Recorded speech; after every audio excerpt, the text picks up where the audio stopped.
औज़ुबिल्लाहिमिनश्शैतानिर्रजीम, बिस्मिल्लाहिर्रहमानिर्रहीम। आप देख रहे हैं लर्निंग से सेहत प्रोग्राम, जो कि हमारे फेसबुक पेज पर नशर किया जाता है। आज का एपिसोड कुछ खास इसलिए भी है, एक ऐसे क्लिनिक से वाबस्ता शख्सियत हमारे पास मौजूद हैं जिनका जिक्र पूरे कराची शहर में होता है। अगर कोई शख्स क्लिफ्टन में झुलस जाता है, जल जाता है, तो नाज़िमाबाद में मौजूद चावला क्लिनिक का नाम आता है। हमारे साथ मौजूद हैं डॉक्टर शहीर उर्फ चावला साहब, जिनकी क्लिनिक की बुनियाद सन 1968 में इनके वालिद साहब ने रखी, और इनसे बहुत बेहतरीन से सवालात करते हैं, उनसे गुफ्तगू करेंगे इन तमाम मसाइल के बारे में। और बहुत से लोगों को ये भी इल्म नहीं था कि क्या ये होम्योपैथ वे ऑफ ट्रीटमेंट से जो है वो ट्रीटमेंट किया जा रहा है, और जितने लोगों को पता चलता है तो ये आगाही और ये अवेयरनेस बहुत बेहतरीन होम्योपैथिक का पैगाम जाता है पूरी दुनिया में, पूरे पाकिस्तान में। हमारे साथ मौजूद हैं डॉक्टर शहीर उर्फ चावला साहब। अस्सलाम वालेकुम जनाब, कैसे हैं? वालेकुम अस्सलाम जनाब अली, अल्हम्दुलिल्लाह बहुत बेहतर हूँ, बहुत अच्छा हूँ माशाल्लाह माशाल्लाह। आपकी तशरीफ आपने का बहुत शुक्रिया। मैं तहे दिल से लर्निंग लैबोरेटरीज फ्रांस की तरफ से और अपनी तरफ से आपको खुशामदीद कहूँगा sir. Thank you very much, बहुत बहुत शुक्रिया। मैं लर्निंग का भी बहुत बहुत मशकूर हूँ कि लर्निंग ने मुझे यहाँ पे बुलाया जी सर, और टाइम दिया मुझे। लर्निंग लेबोरेटरीज दुनिया की बेहतरीन लेबोरेटरीज में से एक लेबोरेटरी है। इनकी दवाइयों के ऊपर, इनकी मेडिसिन के ऊपर अगर मुझसे पूछे कि क्या है, तो मैं बोलूँगा ये लोग किसी क्वालिटी में, किसी चीज़ में कंप्रोमाइज नहीं करते हैं। इन शॉर्ट बिल्कुल। इनकी हर चीज़ आंख बंद करके अगर आप लें तो वो वाकई में वो मेडिसिन ही होंगी जो उस पर लिखा हुआ है। जो चीज़ें हैं वो थ्रू का बेहतरीन तरीके से बनाई जाती हैं और बहुत अच्छे तरीके से बनाई जाती हैं और बिल्कुल साफ सुथरा माहौल बाकायदा ड्रग प्रूविंग के बाद जो है वो फाइनलाइज होती है। ऐसा ही है, फार्मा को भी आप पूरा फॉलो होता है क्या? बिल्कुल बिल्कुल, बेशक ऐसे। अच्छा डॉक्टर साहब, सबसे पहले तो मुझे ये बताएं, चावला क्लिनिक की बुनियाद कब और किस सोच के साथ रखी गई? चावला क्लिनिक की बुनियाद जो है मेरे वालिद साहब ने 1968 में रखा था और उस वक्त वो एक सिंपल से होम्योपैथिक के प्रैक्टिस कर रहे थे। ठीक है। और उसमें इत्तेफाक है उनके पास एक केस आया जो कि बर्न हुआ था और उस वक्त के एक माहिर बड़े डॉक्टर थे, बड़े सर्जन थे, उनका नाम था सर्जन निजाम। ओके। तो उन्होंने कहा कि ये एक बच्चा, अब्बास नाम था उसका, ये बच्चा अब्बास है, आंख से जल गया है और ये बगैर सर्जरी के सही नहीं हो सकता। अच्छा। वालिद साहब को चैलेंज लेने का बहुत शौक था, तो उन्होंने जो है इस चैलेंज को एक्सेप्ट किया और उसको ट्रीटमेंट दिया और अल्हम्दुलिल्लाह वो बिल्कुल सही हुआ। और ये चैलेंज जो हुआ था, ये उस वक्त के रोजनामा मशरिक के एडिटर साहब थे, नकवी साहब, कमर नकवी साहब। अच्छा। उनके सामने ये चैलेंज हुआ था और जब ये चैलेंज हुआ, कंप्लीट हुआ और बच्चे को शिफा मिली बगैर सर्जरी के थ्रू होम्योपैथिक मेडिसिन और वो बच्चा सही हुआ, तो इसका जो है फिर उन्होंने बाकायदा एक इतना बड़ा आर्टिकल उन्होंने डाला खबरनामा के अंदर जो है वो खबरनामा, बहुत बड़ा आर्टिकल आया था और रोजनामा मशरिक में। अच्छा। और जब वो आया तो उसके बाद दुनिया को पता चला कि ये क्या किया है, होम्योपैथिक में एक नई रिसर्च आई है। फिर उस रिसर्च को बाकायदा पेपर वर्क पे भी लेके आए। उस रिसर्च को फिर बहुत सारे अखबारों ने, जिसमें उस जमाने में जंग अखबार, बड़ा अखबार कहलाता था, डॉन, द न्यूज, और इसके अलावा बहुत सारे रिसाले आपके मैगजीन में, आपका ये होम्योपैथिक के बहुत सारे मैगजीन। अच्छा। ये जो है फखरिया पर जो है वो फखरिया जो है इस चीज को शाया करते थे। फिर रेडियो पाकिस्तान से भी इंटरव्यूज आए। फिर बाद में जो है दूसरे बहुत सारे चैनल्स आ गए, वो एक अलग बात है, उसमें भी अल्हम्दुलिल्लाह भी चल रहा है। अभी सानेहा हुआ था हमारा, अल्लाह वाला करे, ये जो गुल प्लाजा का सानेहा हुआ था, उसमें भी मेरे पास कुछ केसेस ऐसे आए थे कि जो कि वहाँ पे जो बिल्डिंग गिरी थी, अगर आपको याद हो, तो उसमें आग का एक बड़ा सा गोला निकल के बाहर आया था। उसमें बहुत सारे लोग बाहर खड़े हुए थे, उनको ट्रीटमेंट की जरूरत थी, उनको आग से जल गए थे वो। तो जब वो मेरे पास आए तो अल्हम्दुलिल्लाह वो भी सही हो गया। अल्हम्दुलिल्लाह वालिद साहब के साथ तो मैं बचपन से ही हूँ, बहुत सारी चीज़ें नज़र आ रही थी, किस तरीके से वो बैंडेज कर रहे हैं, किस तरीके से जख्मों को देख रहे हैं, क्या कैसे जख्म में क्या क्या मेडिसिन दी जा रही है। हाँ, बिल्कुल। तो ये सारी चीज़ें अमूमन मुझे बचपन से ही बहुत सारी बातें बताई ही थी। फिर उसके बाद जो है ना, ऐसे ही बैठ के प्रैक्टिस करना तो मुनासिब नहीं होता। तो बाकायदा फिर हम मैट्रिक किया, इंटर किया, फिर हम इस चीज में आ गए कि यार हमने जो होम्योपैथिक भी करना है, बिल्कुल सही। फिर होम्योपैथिक की स्टडीज करी, फिर उसके बाद जाके प्रॉपर तरीके से फिर जो वालिद साहब के साथ आए, तो फिर इस चीज़ को फिर आगे भी बढ़ाया। हमारा अगर पहले क्लिनिक जो हुआ करता था वो 1968 से 2012 तक रिजविया सोसाइटी में हुआ करता था। अच्छा, नाज़िमाबाद में। ठीक है। फिर वहाँ से हमने इसको शिफ्ट करके नाज़िमाबाद ईदगाह ग्राउंड के पास आ गए हम। ये बड़ी जगह थी, यहाँ पे हमने पूरा हाइजीन के लेवल्स को मजीद ऊपर ले गए हम। कोई शक नहीं, जिसमें हमने ऑटोक्लेव वगैरह सारी चीज़ें रखी ताकि जो है जो अपैरेटस जो सीजर वगैरह इस्तेमाल हों। हालांकि सीजर हमारी जख्मों के ऊपर इस्तेमाल नहीं होती, खाली बैंडेज होती है, लेकिन फिर भी उसकी स्टरलाइजेशन, चीज़ों को साफ सुथरा रखना, हाइजीन का मजीद ध्यान रखना, इस चीज़ को मैं मजीद इस चीज़ के ऊपर मैंने तवज्जो दी और उसको और ऊपर लेके गए। और इसके बाद जब सेटअप बड़ा हो गया तो अल्लाह का हुक्म हुआ कि वहाँ पे पेशेंट की भी ज़्यादा आने हो गए। लेकिन फिर भी मैं अगर आपको बताऊं कि हमने जो है इस चीज़ में ध्यान रखना पड़ता है कि ज़्यादातर मेरे पास जो केसेस आते हैं वो थोड़ी सी लापरवाही वाले ज़्यादा आते हैं। अच्छा, लापरवाही वाले ज़्यादातर हमारे पास उस तरीके से आते हैं जैसे कि बारबेक्यू बना रहे हैं। मैं अगर छोटी सी एग्जांपल दूं तो ये अमूमन हमारे हर घर में होता है और बकरीद के सीजन में होते हैं। जी जी। तो बारबेक्यू बना रहे हैं, बारबेक्यू बनाते हुए पेट्रोल डाल दिया। हाँ। पेट्रोल जो है वो इतनी तेजी से आग पकड़ता है तो अच्छा खासा डैमेज हो जाता है। एक साहब मेरे पास जिले में आए, उन्होंने क्या हुआ, उन्होंने जो है पेट्रोल जो है वो बोतल में डाल रहे थे। बोतल का पेट्रोल जो है वो जलते हुए कोयलों पे डाल रहे थे। उसमें बोतल ने आग पकड़ ली। उन्होंने जिस तरीके से उन्होंने बोतल उठा के फेंकी तो बोतल उनकी भी जहाँ गई पूरे घर को आग लगा दी।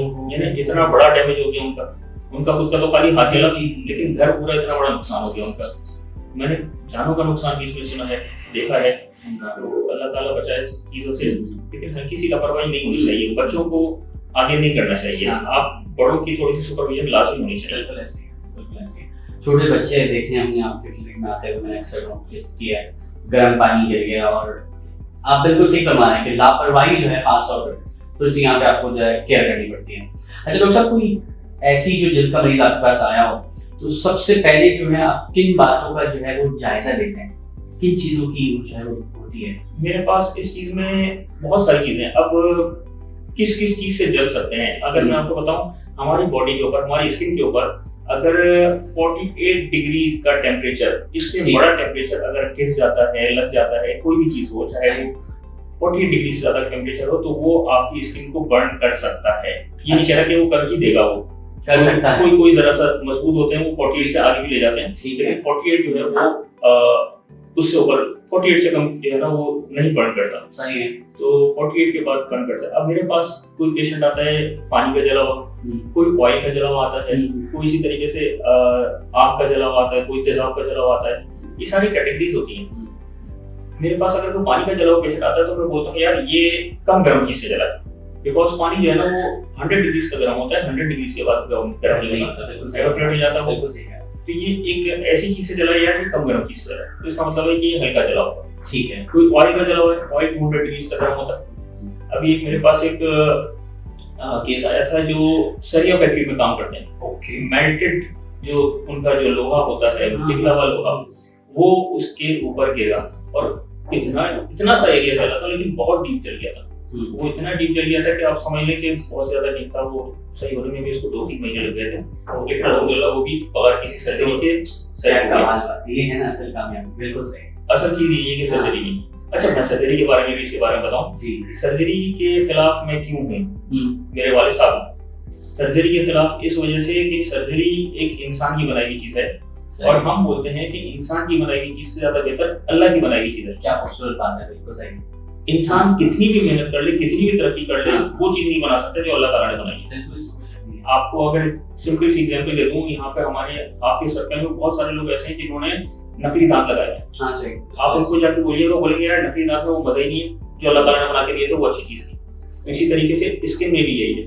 प्लास्टिक सर्जरी या स्किन ग्राफ्टिंग उस चीज को कहते हैं कि एक जख्म सही नहीं हो सकता है, बहुत गहरा जला हुआ है, तो दूसरी जगह जहाँ पे जख्म नहीं है वहां से खाल की बारीक सी लेयर निकाल के उस जगह पे लगा दो जहाँ पे जख्म है। तो जहाँ पे जख्म है वहां पे लगा तो दिया, लेकिन वो वहां पे प्रॉब्लम रहती है।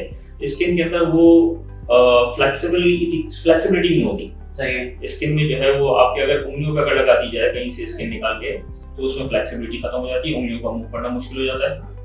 इसमें कभी कभार स्वीट ग्लैंड्स जो हैं, जो पसीने के जो सुराख हैं वो बंद हो जाते हैं। पसीने के सुराख बंद हो गए तो आप गर्मी में धूप में नहीं जा सकते, आप चूल्हे के पास नहीं जा सकते।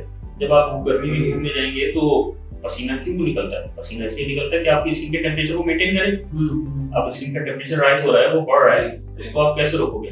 उसको आप रोकने के लिए आपको स्वेटिंग तो हो ही नहीं रही, पसीना निकल रहा, तो आप ऊपर से जो है पानी ऊपर से लगाते रहो बार बार, जिंदगी भर का रोग लग जाता है। ये छोटी छोटी चीजें जो है ना, ये अभी तक इंसान उस लेवल पे पहुंचे नहीं है कि ये चीज बना सके। तो अल्लाह ताला ने जो चीजें बनाई है वो बेहतरीन चीज बनाई है, वो मुकम्मल चीज बनाई है। बिल्कुल ऐसे वो जो हीलिंग प्रोसेस है होम्योपैथिक का, वो एक नेचुरल, मैं यही कह रहा हूँ कि जो अल्लाह ताला की बनाई हुई चीज है वो वापस आ जाए। अच्छा, वो जो स्किन लगा रहे हैं, अच्छा उसके अंदर टिश्यूज का भी मिलना जो है मुश्किल हो जाता है, कहीं की और की स्किन वही लगा दी। ये एक अलग एक छोटी सी ये बहुत अलग टॉपिक है। इस टॉपिक की तरफ जाऊंगा तो ये कहूंगा कभी कभार जो है स्किन हमारी वो स्किन को एक्सेप्ट करती भी है, कभी नहीं करती भी। अगर नहीं किया तो 2 मरतबा 3 मरतबा बस ऐसे केसेस आए हैं जिन्होंने 18-19 मरतबा की सर्जरी कराई है और सर्जरी करा के दोबारा निकल गई और मेरे पास आया और अल्हम्दुलिल्लाह सही हो गया। शुक्र अल्हम्दुलिल्लाह। अच्छा डॉक्टर साहब, मतलब जरीबी जेल जो है, आशा तजर्बा रखते हैं आप माशाल्लाह से, अगर किसी को जैसे घर में कोई जल गया तो आपके फर्स्ट एड क्या होना चाहिए आपके हिसाब से? सबसे पहले क्या करना चाहिए कोई ऐसा काम? फर्स्ट एड जो है वो जो है आधा ट्रीटमेंट होता है। अच्छा, आपने अच्छा फर्स्ट एड ले लिया तो बेस्ट हो गया। ओके। अगर मैं आपको इसके पीछे भी मैं आपको बड़े मजे की स्टोरी सुनाऊंगा कि एक अगर खुदा ना खास्ता कपड़ों में आग लग जाए तो फौरन जमीन के अंदर घूमना चाहिए, जमीन पे लेट के लोड लगाने चाहिए, घूमना चाहिए ताकि आग वहीं के वहीं बुझ जाए। एक शादी हॉल था, वहाँ पे आतिशबाजी हो रही थी, आतिशबाजी ऊपर आसमान पे जाने के बाद रोड पे चली गई। अच्छा, रोड पे कितने बाइक वाले जा रहे थे, सबके सब उसमें झुलस गए सब, अटैक हुआ, सबके ऊपर सबके कपड़ों में आग लगी। अब जिन जिन के कपड़ों में आग लगी, कुछ लोग भाग रहे हैं, कुछ इधर भाग रहे हैं, कुछ बुझा रहे हैं, कपड़े उतार रहे हैं, कुछ फाड़ रहे हैं, कुछ कर रहे हैं। तो वो सारे लोग मेरे पास आए और अल्हम्दुलिल्लाह सही होके भी गए। लेकिन उसमें सिर्फ और सिर्फ एक आदमी ऐसा था, जैसे ही उसके कपड़ों में आग लगी उसने वहीं बाइक छोड़ी और वहीं पे उठा के उसने अपने आप को घुमा दिया, सड़क के ऊपर पूरा घूमना शुरू कर दिया। आग उसी वक्त बुझा दी और वो सामने उसको कोई नल भी नजर आ रहा था, उसने वहां पे जाके पानी के नीचे जाके खड़ा हो गया। उसको ये चीजों का पता था। अच्छा, जलने की फर्स्ट एड दूसरी ये भी है कि फौरन पानी के नीचे खड़े हो जाओ 15-20 मिनट तक। ठीक है। तो ये जो सारे के सारे मेरे पास 15-16 लड़के मेरे पास चले आए थे, तो जो आए उनमें सिर्फ वो एक बंदा ऐसा था जो कि 5 दिन में सही होके चला गया। अच्छा, यानी उसने फर्स्ट एड ऐसी ले ली, उसका आधा ट्रीटमेंट हो चुका था। मुझे ज्यादा मेहनत करनी नहीं पड़ी। बिल्कुल। बाकी लोगों को मुझे 2 हफ्ते 3 हफ्ते लग गए कवर करने में। खैर मैंने तो शिफा नहीं दी, शिफा तो अल्लाह ताला ने दी, लेकिन वो इतना डैमेज हो गया कि उसको सही होने में टाइम लगा। थोड़ा सा टाइम लेगा, जो टाइम लेके हो गया। अच्छा, अक्सर लोग जली जल पे ना अक्सर घर के अंदर बर्फ लगा देते हैं, टूथपेस्ट लगा दिया, घी लगा दिया, काफी सारे लोग भी करते हैं। क्या ये चीजें फायदेमंद हैं या नुकसान हैं इसके? घी, टूथपेस्ट, ये चीजें तो खैर किसी काम की नहीं है। टूथपेस्ट के बारे में अगर मैं कहूँ, टूथपेस्ट में मेंथॉल होता है। लोग समझते हैं टूथपेस्ट में लगा लिया, मेंथॉल लगा लिया, ठंडा हो जाएगा। टूथपेस्ट लगाने से हमें ठंडक तो पड़ जाती है, लेकिन टूथपेस्ट बता है तो कोई ट्रीटमेंट नहीं है, उसमें जख्म सही करने में कोई काम नहीं करना है। अच्छा, मैंने भी आपको एक जिक्र किया था कि पानी डालना चाहिए। अमूमन लोग जहन में यही है कि पानी डालने से छाले बन जाते हैं। पानी डालने से छाले नहीं बनते हैं। अच्छा, छाले जो है ना, वो अल्लाह ताला ने बहुत अच्छा सेल्फ डिफेंस मैकेनिज्म बना के रखा हुआ हमारी बॉडी में। अगर छाले हमारी बॉडी में बनते हैं तो ये एक तरीके से हीट को, मैं बल्कि इस तरह आपको समझाऊं कि अगर कोई गरम चीज स्किन के ऊपर गिरी है और उसकी गर्मी अंदर जा रही है, तो उसकी गर्मी को अंदर जाने से रोकने के लिए आपकी स्किन पानी छोड़ देती है, जिसको हम छाला कहते हैं। अच्छा, तो इससे पहले कि आपकी स्किन पानी छोड़े, आप ऊपर से पानी छोड़ो, ताकि गर्मी से अल्लाह ताला ने बनाया है, ताकि जो है गर्मी अंदर ना जाए। तो गर्मी अंदर जाने से रोकने का काम आपकी स्किन करे, उससे पहले आप कर लो। तो ये एक बड़ा अच्छा सिस्टम है। ये अल्लाह ताला का इन छालों को देख के हम परेशान हो जाते हैं, पता नहीं ये क्या हो गया, ये क्या हो गया, सारी बातें बेकार की हैं। बिल्कुल सही है। सेल्फ छाले बनना बड़ी अच्छी चीज है कि यार इससे गर्मी अंदर जाने से रोकी, आपकी स्किन जो है वो इसकी डिफेंस कर रही है। अच्छा, ये कैसे पता चलेगा कि ये जो जल्द का जलना है ये मामूली है, या कब मरीज को फौरन अस्पताल भाग जाना चाहिए? देखिए, पॉइंट्स हैं, जख्म छोटा हो या बड़ा हो, वुंड्स नीड केयर। ठीक है, जख्म को केयरिंग चाहिए, उसकी एहतियात, उसकी हिफाजत चाहिए। हमारी स्किन जो है एक प्रोटेक्शन का काम करती है। हमारे अतराफ में बहुत सारे जरासीम टहल रहे हैं, बहुत सारी गंदगी है, बहुत सारी धूल मिट्टी वगैरह, पता नहीं क्या क्या चीजें हैं, हमारी स्किन आके टकराती है, हमारी स्किन बोलती है कि बस मैं यहाँ मौजूद हूँ, यहाँ से अंदर मैं तुम्हें नहीं जाने दूंगी। ये एक बैरियर हो गया हमारा बॉडी का।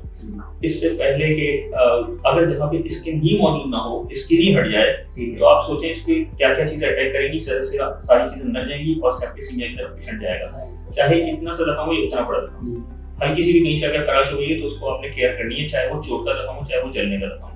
समझ, बिल्कुल ठीक है। अच्छा, मतलब अगर किसी की स्किन बहुत ज्यादा जो है वो जल गई है, ठीक है, तो इलाज के दौरान उनको, जैसे वो अंडर ट्रीटमेंट है आपके पास, तो उनको किन चीजों का ख्याल रखना चाहिए?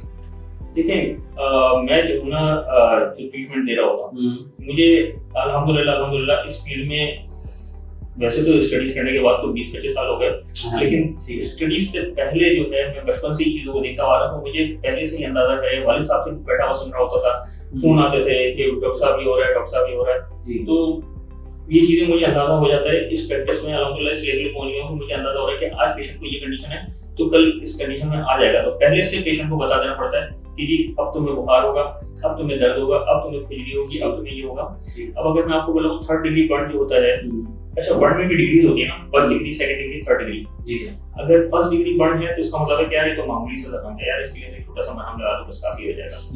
2nd डिग्री में बैंडेज की जरूरत पड़ती है। 3rd डिग्री एलोपैथिक ट्रीटमेंट कहता है कि सर्जरी की जरूरत पड़ती है, हम कहते हैं नहीं सर्जरी के बगैर सही हो जाएगा। तो 3rd डिग्री में जो है ना पेन नहीं होता है। अच्छा, क्योंकि आपके सेंसेस ही डेड हो चुके होते हैं। जब स्किन की बॉडी के सारे सेंसेस ही डेड हो गए तो फिर महसूस ही कुछ नहीं हो रहा था। आप उस पर हथौड़े भी मारेंगे ना, पेशेंट बोलेगा मुझे कोई तकलीफ नहीं हो रही, मैं रिलैक्स हूँ। ज्यादातर एसिड बर्न में ऐसा होता है, जैसे आपके जलेबी में सेंसेस खत्म, पेशेंट बोलता है यार मुझे कोई ट्रीटमेंट की जरूरत नहीं है डॉक्टर साहब, बस खाली एक छोटा सा मरहम दे दें। अरे भाई तुम्हारा बहुत गहरा जख्म है। फिर ऐसे केसेस जब सही होने लगता है तो बाद में तकलीफ शुरू हो जाती है। पेशेंट मेरे पास बोलता है डॉक्टर साहब पहले तो तकलीफ नहीं हो रही थी, अब क्यों तकलीफ हो रही है? सही। अरे भाई पहले सेंसेस खत्म हो गए थे, तुम्हारी वायरिंग टूटी हुई थी, अब वायरिंग कंप्लीट हो गई है, मैसेजेस जाने शुरू हो गए, करंट जाने शुरू हो गया। बिल्कुल सही, बहुत जबरदस्त जवाब, ठीक है, बिल्कुल सही। तो वो ये अच्छी बात है, वो अच्छी बात को थोड़ा सा बुरा समझते हैं, बाद में जब उनको समझ में आया तो ठीक है। अच्छा, तो जब जो है वो जल्दी ट्रीटमेंट हो गया, उसके बाद लोग कहते हैं भाई कुछ निशान रह जाते हैं, तो क्या वो निशान रह जाते हैं या उसका भी कोई प्रोसेस है आपके पास? निशान का इलाज जो है ना, हम पहले ही जब जख्म होता है उस वक्त से हम उसको कंट्रोल करके रखते हैं। अच्छा, तो निशान को किस तरीके से लेके चला जाए कि निशान कम से कम आए, और जो निशान आए जख्म सही होने के बाद हम थोड़ा सा एहतियात वगैरह कुछ ना कुछ करते सही हो जाएगा। अब जैसे मैं अगर आपको समझाऊं, जो बिल्कुल फ्रेश स्किन होती है हमारी, बिल्कुल नई खाल होती है, जस्ट लाइक नई खाल आती है, तो वो जस्ट लाइक बेबी स्किन होती है। अब पैदा हुए बच्चे को अगर आप धूप में लिटाते हो काला हो जाता है। अब यही चीज अगर आप धूप में ना जाए, हफ्ता 10 दिन थोड़ा सा एहतियात कर लें, जब तक आपकी खाल पक्की ना हो जाए, तो आपका स्किन जो है ना, वो नया स्किन जो आया है वो ब्लैक नहीं होगा। अब वो अगर ब्लैक हो गया तो उसको टाइम लगता है थोड़ा सा सही होने में। उसमें मैं फिर होम्योपैथी की कुछ ना कुछ मेडिसिन देता हूँ, कुछ अपॉइंटमेंट वगैरह भी इस्तेमाल होता है उसमें। जी बिल्कुल सही। अब वो निशान किस टाइप का वो देखना पड़ता है, कभी कभार डिसाइड करता है। निशान कभी कभार हाइपरसोनिक स्कारिंग बन जाते हैं, मतलब ये केवाइड्स बन जाते हैं, मोटे-मोटे उभार हो जाते हैं। ठीक है, वो जरा सा टाइम लेते हैं। बिल्कुल ऐसे। अच्छा, अगर किसी इंसान का जैसे चेहरा ही जो है वो डॉक्टर साहब झुलस गया, समझ रहे हैं, तो उस पर जो है जिस्मानी और ज़हनी कितना उस पर गहरा असर पड़ता है, कैसे उसको आप हैंडल करते हैं? क्या उसको आपको मतलब दिलजोई की भी जरूरत पड़ती है, सहारा देना पड़ता है? जरूर देना पड़ता है। चेहरा अगर जल जाता है ना, तो पेशेंट जो है ना बस समझता है, खास तौर पर लेडीज, वो समझती हैं बस यार ये तो बस बहुत हो गया। अब नहीं, क्योंकि उन्होंने दादी अम्मा से भी सुन रखा है कि जी जलने के निशान खत्म नहीं होते हैं। अल्हम्दुलिल्लाह अल्लाह ने शिफा दी है कि ये जले हुए निशान भी खत्म हो जाते हैं। होम्योपैथिक के ट्रीटमेंट में जले हुए निशान आराम से साफ हो जाते हैं, ये कोई ऐसा मसला नहीं है।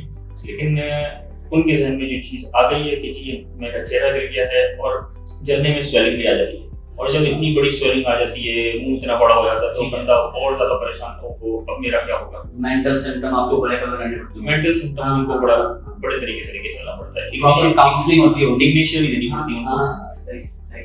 अच्छा, तो यहाँ पे एक चीज आपने दवाई का जिक्र किया, आजकल होम्योपैथी में लैनिक की मुख्तलिफ मसनूआत जो है वो दवाइयाँ जो है वो इस्तेमाल हो रही हैं, ठीक है, तो आपके तजर्बे में कौन सी दवाई ऐसी रही है जो आप अक्सर मरीज को देते हैं?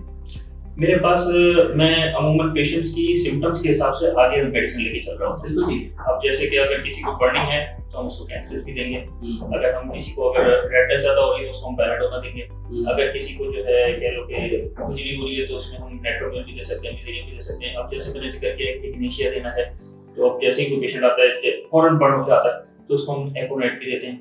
बहुत सारे सिम्टम्स हैं, मक्सोल दे दिया जाता है अगर इन्फ्लेमेशन ज्यादा नजर आ रही होती है तो। ठीक है, ठीक है। वो पेशेंट की दूसरी सिम्टम भी साथ में रखनी होती है, मेंटल सिम्टम भी आ जाती है, वही वाली बात है। ठीक है। अच्छा, हमारे पास L89 मौजूद है लेनिन का, कैलेंडुला के नाम से, इसके बारे में क्या आ रहा है? इसकी फॉर्मुलेशन भी देख रहा था, इसकी फॉर्मुलेशन बहुत अच्छी है, ये फर्स्ट एड के तौर पर अच्छा काम कर सकती है और छोटे मोटे जख्म को भी आराम से कवर कर लेगी। इसका फॉर्मुलेशन माशाल्लाह बहुत जबरदस्त है, मैंने पढ़ा था इसको और मैंने इसकी फॉर्मुलेशन बड़ी जबरदस्त है अल्हम्दुलिल्लाह। अच्छा, तो लेनिन की अद्वियात इस्तेमाल करते वक्त डॉक्टर को मरीज को किन किन बातों को मद्देनजर रखते हुए जो है वो फॉलो करवा रहा होता है, किस बातों को मद्देनजर रखना चाहिए वे जो दवा यूज कर रहे हैं?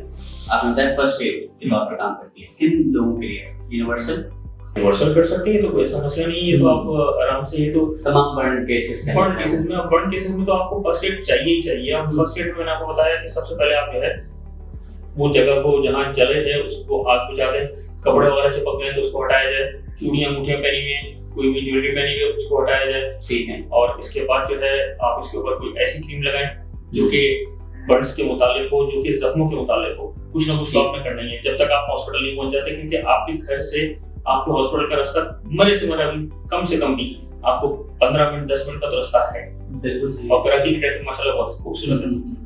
बिल्कुल सही करवाया आपने। अच्छा डॉक्टर साहब, मैं आखिर में ये पूछना चाहूंगा कि ट्रीटमेंट, अंडर ट्रीटमेंट रहते हुए या ट्रीटमेंट के बाद क्या ऐसा होता है पेशेंट को दाने जो है वो निकल जाए स्किन के ऊपर, या कोई एक्नी का सामना, ऐसा कुछ होता है? ऐसा हो सकता है, ऐसा हो सकता है। ऐसा डिपेंड करता है कि स्किन किस टाइप की आई है। कभी कभार स्किन जो है इतनी ज्यादा होती है कि उसमें हम कोई ऑयली मरहम अगर अप्लाई करें, मतलब कि ऑइंटमेंट अप्लाई करें। ठीक है। ऑइंटमेंट में और क्रीम में फर्क ये होता है, ऑइंटमेंट जो थोड़ा सा ऑयली होता है। ऑइंटमेंट अप्लाई करें तो उसमें कभी कभार दाने निकल आते हैं क्योंकि स्किन ऑयली है, उसमें हमें ये इस्तेमाल करना पड़ता है, क्रीम इस्तेमाल करती है, जो भी हो देखा जाता है कंडीशन के हिसाब से। ठीक है, बिल्कुल सही। देखने वालों को क्या मैसेज देंगे लेनिन के प्लेटफॉर्म से कि किस तरह जो है वो इन हादसात को हम कम कर सकते हैं, किस तरह इन चीज़ों से बचा जा सकता है? प्लीज देखने वालों को जरा एक शॉर्ट मैसेज दें। हादसात को हम खत्म इस तरह कर सकते हैं कि हम जो है बड़ों की सुपरविजन में अपना काम करें। हमारे बड़े जो हैं वो दुनिया देखे हुए हैं, उन्होंने हादसात होते हुए देखे हैं दुनिया में, तो उनको सब पता होता है, बहुत सारी बातें उनको पता होती हैं कि किस तरीके से हादसात हो जाते हैं। अब छोटा बच्चा है अगर सीढ़ियों के पास जा रहा होता है तो उसको नहीं पता होता कि सीढ़ियों से गिर जाऊंगा। बड़े को पता होता है कि ये यहाँ से जाएगा तो गिर जाएगा, वो दरवाजा बंद करेगा तो उसका हाथ दरवाजे में आ जाएगा। तो छोटे बच्चे को नहीं पता होता कि मैं गिर जाऊंगा। इसी तरीके से हम अगर 18-20 साल के भी हो गए तो हमसे बड़े जो हैं वो वाकई में हमसे ज्यादा बड़े हैं, हमसे ज्यादा उन्होंने दुनिया देखी है, तो बहुत सारी चीज़ों को वो देख लेते हैं, बहुत सारी चीज़ों को वो संभाल लेते हैं, इन चीज़ों को किस तरीके से इसको कवर किया जाए। दूसरा ये कि छोटे बच्चों को, जैसे अभी मैंने पीछे जिक्र किया कि बारबेक्यू बनाते हुए थोड़ा सा एहतियात करें। आप जो है गर्म पानी अगर लेके जा रहे हैं तो उसका ध्यान रखें, गर्म पानी लेके ना जाएं। पानी जैसे कि आजकल हमारे गैस का मसला है, गीजर नहीं चल रहे होते, इलेक्ट्रिक वो जो क्या कहते हैं उसको जलेबी आ रही होती है आजकल, वो भी बड़ा हादसा होती है, उसमें भी करंट बहुत ज़्यादा लग जाते हैं। इसके अलावा अगर आप किचन में अगर गैस वो चूल्हे पे अगर गर्म कर रहे हैं, किसी तरीके से हॉट प्लेट में अगर गर्म कर रहे हैं, तो हॉट प्लेट में भी अगर पानी को उठाएं तो बाकायदा वहीं पे ही आप उसको पानी मिक्स करके उसके बाद वॉशरूम तक लेके जाएं, डायरेक्ट ऐसे ना लेके जाएं। वॉशरूम के अंदर इंस्टेंट गीजर लग रहे हैं, वो इंस्टेंट गीजर को भी वॉशरूम की वॉल के बाहर लगाएं, अंदर ना लगाएं। और अगर आपका गीजर जो पुराना ज़माने का जो लंबा वाला होता था, अगर वो आपके घर में लगा हुआ है तो अगर वो किसी वजह से बंद हो गया है तो उसकी विंडो थोड़ी देर के लिए खोल के रखी जाए ताकि उसके अंदर जो गैस है वो सारी की सारी निकल जाए, तो इस्तेमाल करें। पिछले दिनों अभी एक मीडिया में बड़ी एक पूछा हुआ था कि जी कराची में गैस की स्मेल बहुत ज़्यादा आ रही है, तो उस वक्त के लिए भी एक चैनल मेरे पास आया था, उन्होंने उस वक्त मुझसे पूछा, तो मैंने उस वक्त भी उनको यही बोला कि जी अगर गैस की स्मेल आ रही है तो गैस जो है वो स्मेल लेस होती है। हमारी जो नेचुरल गैस है इसमें स्मेल नहीं होता है, इसमें स्मेल डाली जाती है ताकि जो है हादसा से बचा जाए। तो वो जो पीछे से कंपनी काम कर तो रही है, लेकिन कम से कम उस चीज़ का आप बेनिफिट तो लें। आपको अगर स्मेल आ रही है तो आप आग का काम ना करें, आप उस तरफ माचिस या आग ना लगाएं। बिल्कुल, बहुत खूब डॉक्टर साहब, बहुत खूब, आपके वक्त का बहुत शुक्रिया, आपने बहुत बेहतरीन तरीके से तमाम लोगों को जो है वो गाइड जो है वो दे दिया है। अल्लाह ताला तमाम लोगों को अपनी ज़ुबान में रखें। आपके वक्त का बहुत शुक्रिया, फिर लर्निंग लेबोरेटरीज की तरफ से आपका बहुत ज़्यादा शुक्रिया चाहूँगा कि आपने अपने कीमती वक्त में से जो है वो हमारे लिए टाइम निकाला। बहुत शुक्रिया डॉक्टर साहब। Thank you very much. मैं लर्निंग लेबोरेटरीज को भी थैंक यू वेरी मच करूँगा दोबारा से, और लर्निंग लेबोरेटरीज के बारे में मैं दोबारा कहूँगा कि आउटस्टैंडिंग लेबोरेटरी है, टॉप ऑफ द वर्ल्ड जो है इसका नाम लिया जाता है, दुनिया में हर जगह मिलती है इसकी प्रोडक्ट्स, और बहुत अच्छी लेबोरेटरी है, और ये बेहतरीन है, कह लो कि इनके यहाँ क्वालिटी में कॉम्प्रोमाइज़ नहीं है। ये जो ड्रग प्रूविंग के मामलात हैं वो बहुत ज़्यादा जो है वो क्वालिटी को जो है वो मद्देनजर रखते हुए जो काम कर रहे होते हैं। तो इनकी जो प्रोडक्ट खासतौर पर झुलसी हुई स्किन के लिए हमने जिक्र किया डॉक्टर साहब ने कि L89 को आप किसी भी करीबी स्टोर से हासिल कर सकते हैं, जो कि फर्स्ट एड के तौर पर बेहतरीन काम करती है। इसी अपनेपन के साथ कि आपके साथ मुलाकात होगी इंशाल्लाह अगले एपिसोड में। अपना ख्याल रखिए, अल्लाह ने के बाद।